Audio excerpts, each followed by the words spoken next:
What's good, YouTube? Flash Speaks back for another video, man.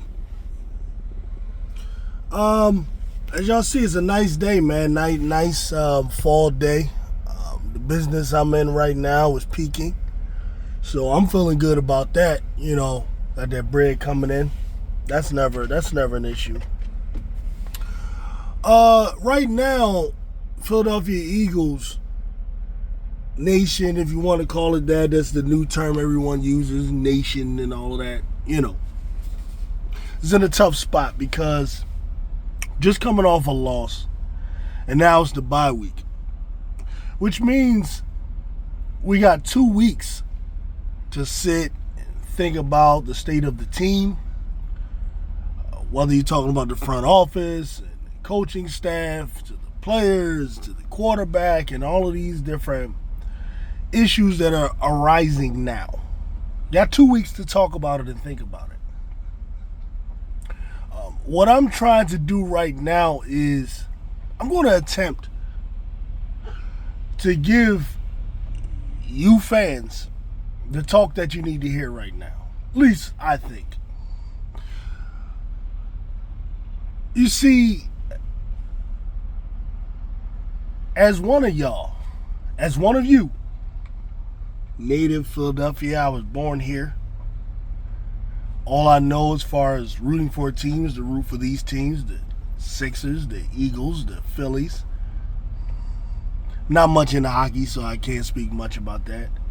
Villanova, of course, when it comes to men's basketball. But of course, I'm all Big Five teams, Temple of Sal, St. Joe's, Nova, and some consider Penn. I don't know about Penn. Drexel, right? The Big Five. So that's the way that goes. As one of y'all, I can tell y'all, and I feel you shouldn't be offended. You should be real. Y'all are acting. Too many of y'all are acting like a bunch of little bitches. From the bottom of my heart, and I mean it with love. Too many of y'all are acting like little bitches. After a game like the game we played against Tampa Bay, I know you want to win every game.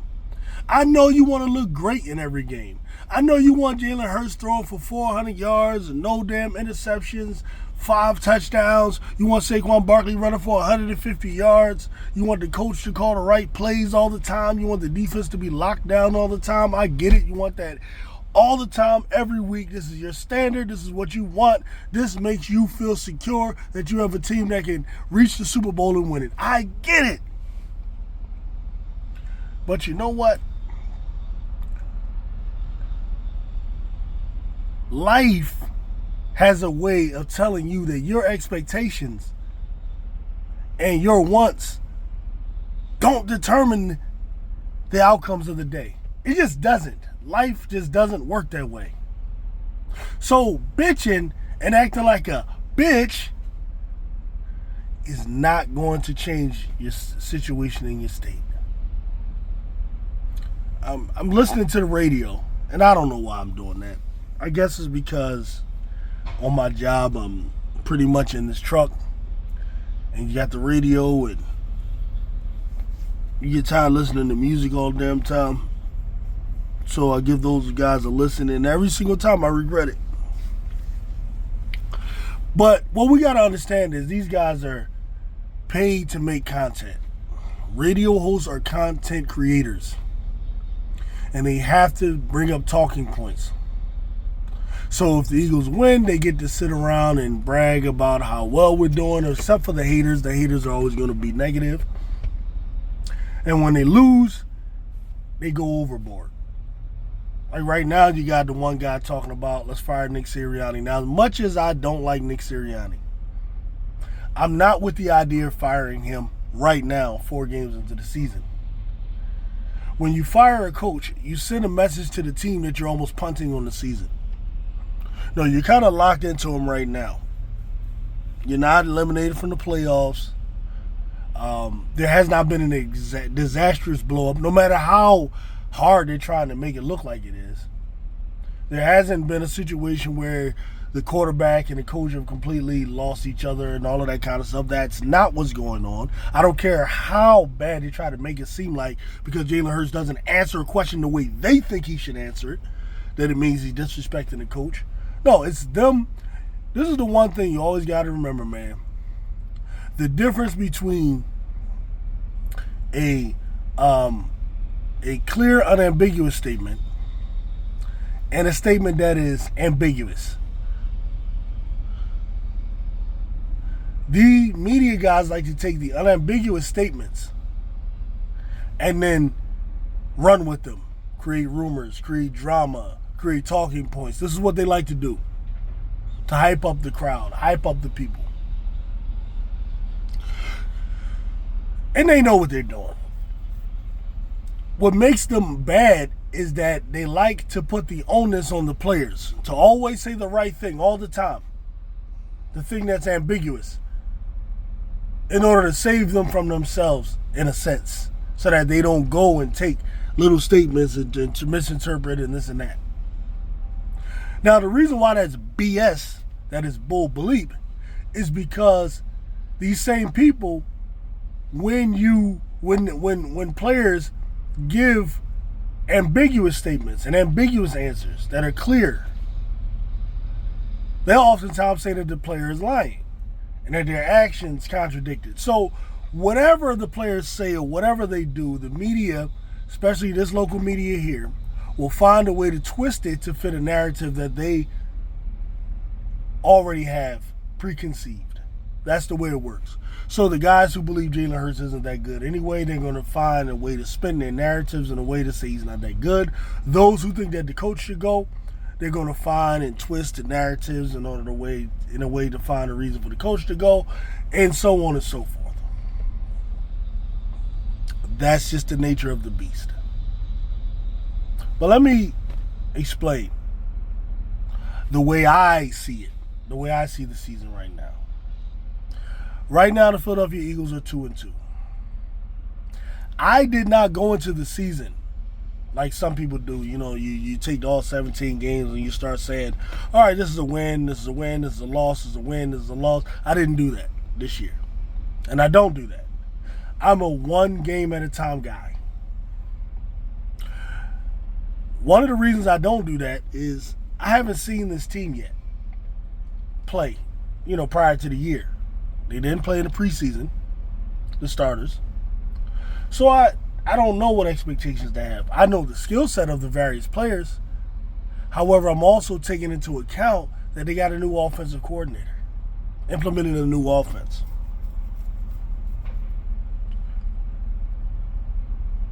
Jalen Hurts did not start out the year lighting the world on fire. And this is causing a big problem. You got the morning guy, Joe DeCamara, stating that Jalen Hurts will not be the quarterback for the Eagles in 2026. He's just not that good, and this is being clearly shown. He's Carson Wentz 2.0, blah, blah, blah, right? You got other guys that are sharing the sentiment. Now, the problem is many of y'all fans, y'all listen to these dudes, and y'all really allow these guys to shape your view, your opinion. You're influenced by these people. If you're a person that doesn't have your own brain or your own way of looking at a football player, looking at a football team in a game, and develop your own opinion outside of the influences of others, then I feel sorry for you, because you're going to have to learn to do that. You're going to have to learn to do that. Listen, a quarterback learning a completely new offense, not just a new coordinator, a new offensive system, that takes time.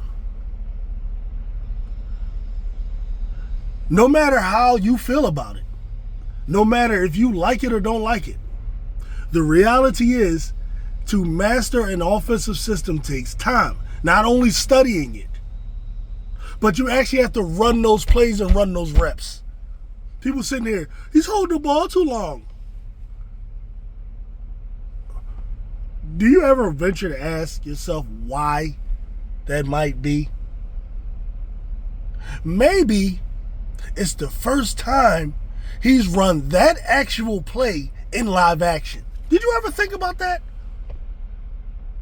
Did you ever think about that? Or do you think, period? Now, if you can sit there and say, well, I don't care, I just need it to be right. Well, that's pretty much the attitude of my 3-year-old who just wants some juice, despite the fact that, hey, too much damn juice could be bad for you and that this water is better for you. But no, you want the juice because I want juice, right? That's what that is. That's just being a little bitch, right? And it's allowing yourself to get angry over something that should not make you that angry. There should be some perspective. We made this mistake once before, and I'm not talking about with Carson Wentz.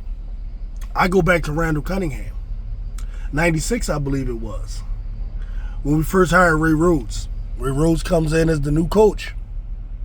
Randall Cunningham was an established player during the Buddy years, during the Kotai years, considered one of the better quarterbacks in the league, top 5 at certain points. Yeah, MVP running. Randall Cunningham. Ray Rhodes comes in with the West Coast offense that Jeffrey Lurie wanted.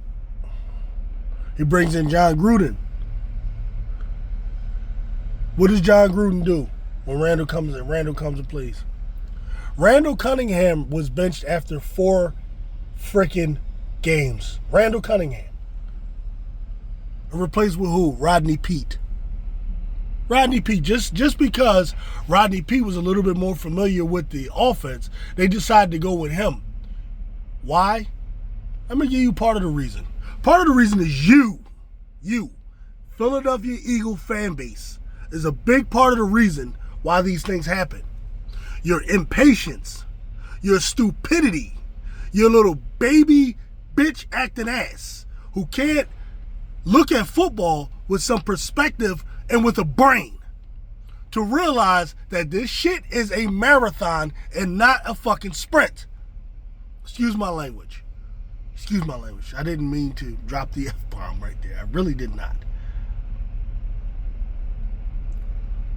But this is part of the reason why Ray Rhodes felt like, oh my God, it's this big rush to go out there and sit Randall Cunningham for Rodney Peete.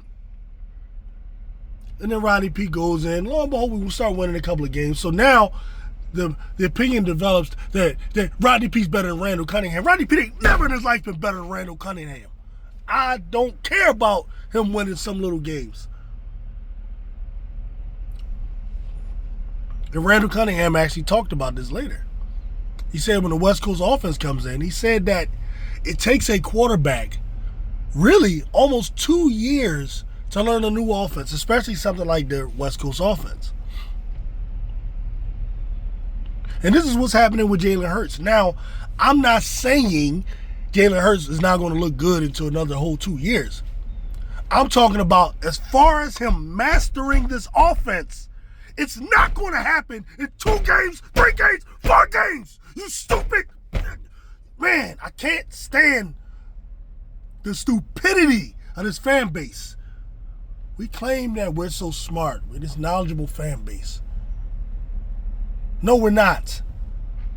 We're very entitled, baby fan base. That's the truth.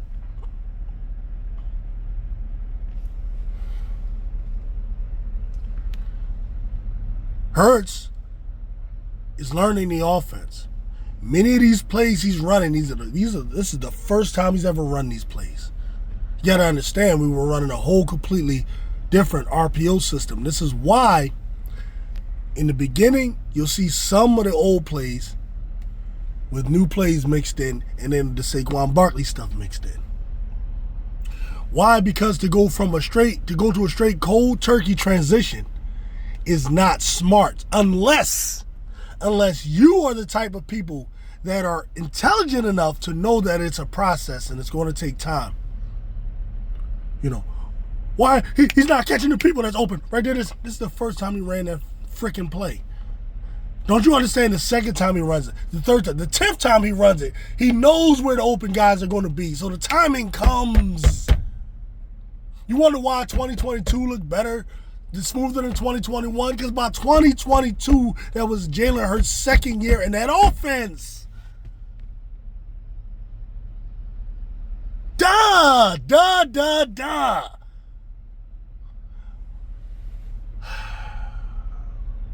This is what I'm trying to say.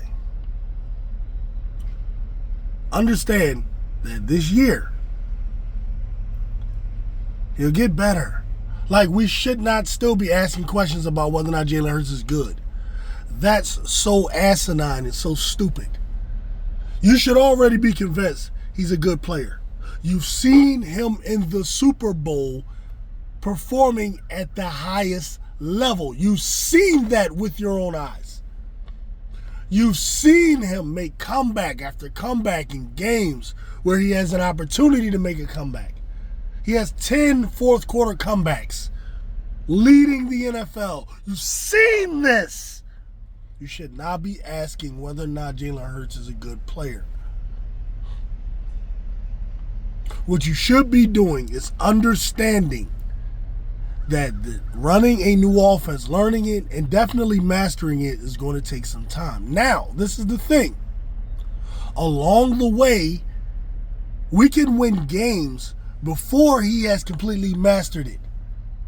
We've already won 2 games this year. We lost 2. And 1 we definitely should not have lost. You know, the Falcon game. Should be 3-1. This loss was a legit loss. The other one was fugazi. This is the truth.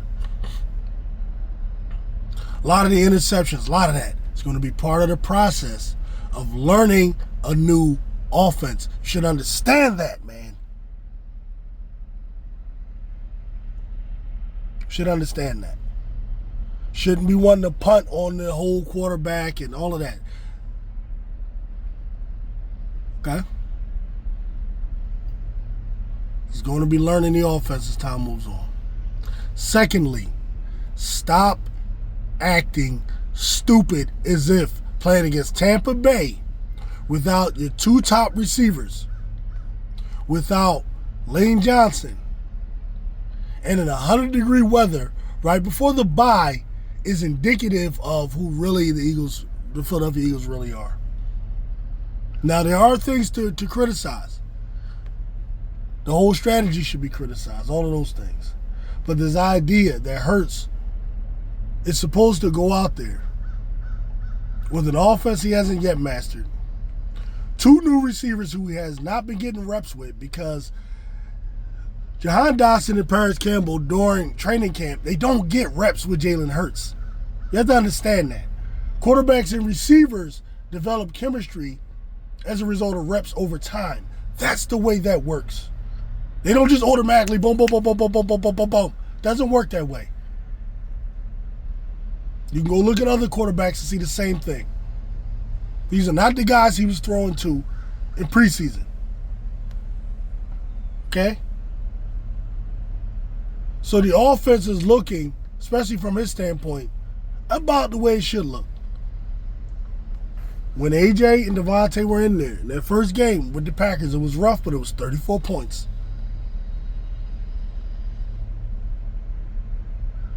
Okay? This is the way you got to look at this stuff.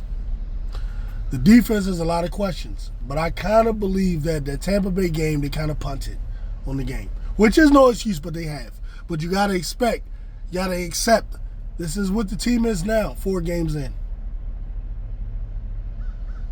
But understand there are 13 games left. 13 games left. You got some teams that are not that great coming up as well. Don't be the guy that's always, is flipping back and forth. Don't be that guy, man.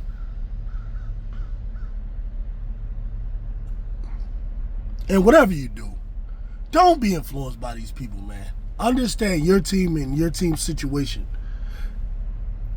And have some damn patience, man. Have some damn patience. All right? I'll get back with y'all, man. I'm out.